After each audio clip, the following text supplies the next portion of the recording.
So in this video, I'm going to be showing you guys how to create and use some cameras to create some cool different angles and to be able to switch back and forth so you don't have to move the camera each time. So this is the ball coaster project that I had you guys build last week, just building the coaster. This is my little coaster that I made with one loop and 3 turns and coming to a stop here when it falls inside this little box here. So I have this side view, so I'll play it real quick. This is super rough. If you guys need a little refresher on, let me turn this off. Turning this off will allow you to not be able to select the geometry, just the NURBS over here. And before I forget how you guys get the ball in here, so I gave you a file called ball. You go here to file, and then you would go to create reference, and then you would search for it. It would be, for me, it's right here. It's called ball. And then you would just hit reference, and then it would pop up somewhere on the screen, and then you would just use that to create your animation, which I have here. And it's pretty rough, pretty rudimentary, but it's for the purposes of the video, it'll work. So let me hit play here, click off, and just show you how it goes down. Let me turn off cameras here so you can kind of see.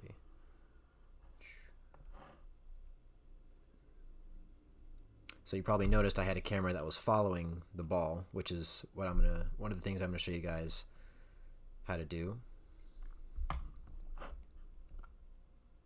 But the ball goes through, and what I did, I just literally went through every, let's see here, I started at frame 3840. After I have this little sign that kind of lifts up, and then the ball just goes after that. But I didn't do any rotations, I didn't scale anything, I just did Shift W for keyframes, which do just the translate values here, and I guess I missed one there. But I just went translated through the whole thing. You can rotate to give it that look if you would like to. It'd be a much longer venture, but if you would like to make it look that much better, then by all means you can go ahead and do that. But I started by going like every 5 frames I would make a keyframe, but where I thought it would be, and then I would kind of adjust it. If you want to adjust different frames, like you can hold down shift, click and drag on the timeline, and then you don't want to use these will expand and not be good, because then your keyframes won't be on individual numbers, so it'll be not good. But you can use these guys in the middle here to translate your frames to exactly where you want them to be. And you can do that for more than one. So like if I wanted to take all of these guys, let's say like from here to here, I was like, oh, that seems a little slow, I wanted to speed that up. I could select all these guys and then just move them over 1 frame to make this seem a little faster. And now when I go through, oh, it's a little faster. And it looks about the same, but it's if you're kind of studying your animations and you're kind of looking through, oh, I want that to be like a little bit faster, I want that to be a little slower. Like if I wanted to be a little slower here, I could take these guys, move them a couple frames over, and it would be good that way. But anyway, so this is after you guys have made your animations.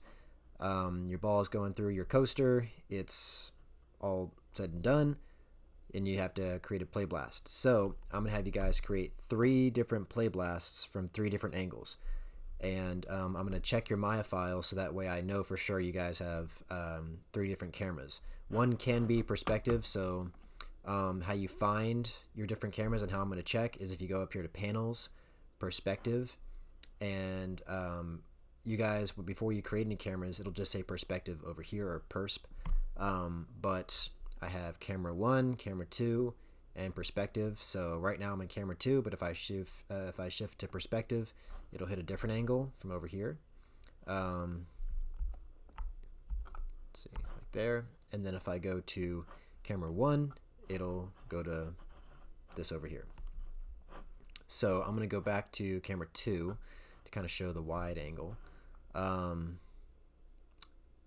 and then I'm actually going to create another camera so that I can be able to move freely around and not affect the other cameras that I have placed up. So the first thing that I want you guys to do is have a camera from the side right here. So how to create a camera is either panels, new, and that'll create a perspective 1, or you can go up here to create cameras, camera. And I would actually prefer you guys do that, because then when you create a new camera, when you have cameras in the show turned on, it'll create a new camera right here that you can use and manipulate. And let's see, 180. So actually, what I'm going to do is I'm going to go on the other side of this, just so I can kind of show you a different angle. So this will just be 0. But what I'm going to show you guys how to do is get the camera to actually follow the ball. So we have this camera, we're just kind of moving it to aiming up at the ball relatively, and this one, as we click on it, we can see it's called a camera 3. So then we can go into camera 3, panels, perspective, camera 3.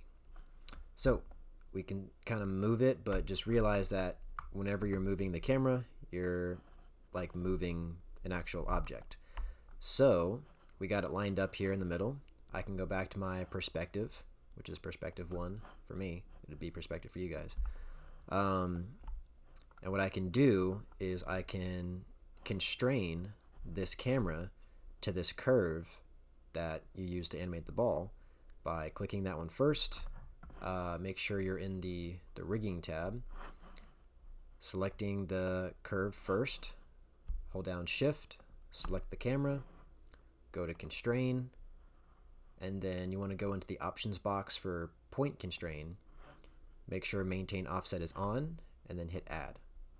And what this does is it allows the camera to follow the ball and just have these translate values just be following the ball.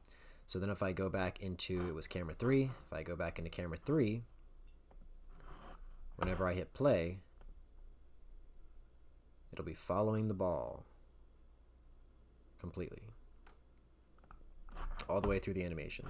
So that'll be one, and I guess that affected camera 1. Maybe it didn't, I'm not sure. So this was from the other side. Let's see. Nope, still kept it. Sweet.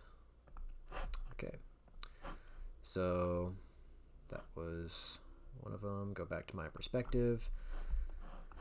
So we got these cameras here, and then the reason that I would prefer you guys to create cameras instead of doing panels new is because when you create a camera, you can actually see the cameras here.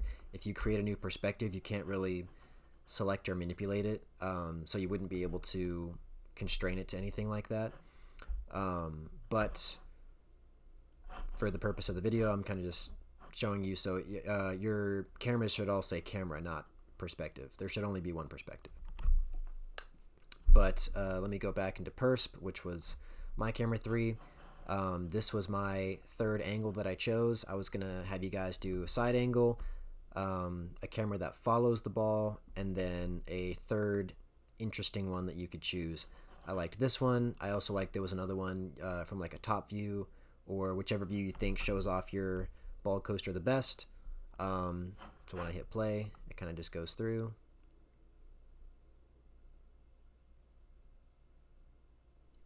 There it is.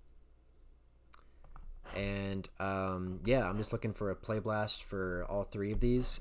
Make sure that whenever you do the play blast, that you're turning off NURBS curves and you're turning off cameras. So that way the only thing you can see is your ball and the coaster and any other geometry that you guys have created for the little animation that you have. I would say try to keep it as, real time speed as possible. I know it could be a little difficult. Mine ended up being around 150 frames long, but I kept it running an extra 20 frames, 140 I guess, an extra 30 frames. But yours might be a little bit different. As long as the ball goes through the entire coaster and it's not like, you know, going at like some super crazy speed or I mean super slow speed. As long as it looks realistic, then it should be fine. Um, but yeah, that should be an intro to creating cameras, and hopefully you guys think it's cool to be able to have a camera that follows the thing that's animating. But yeah, good luck on animating your coasters, and yeah.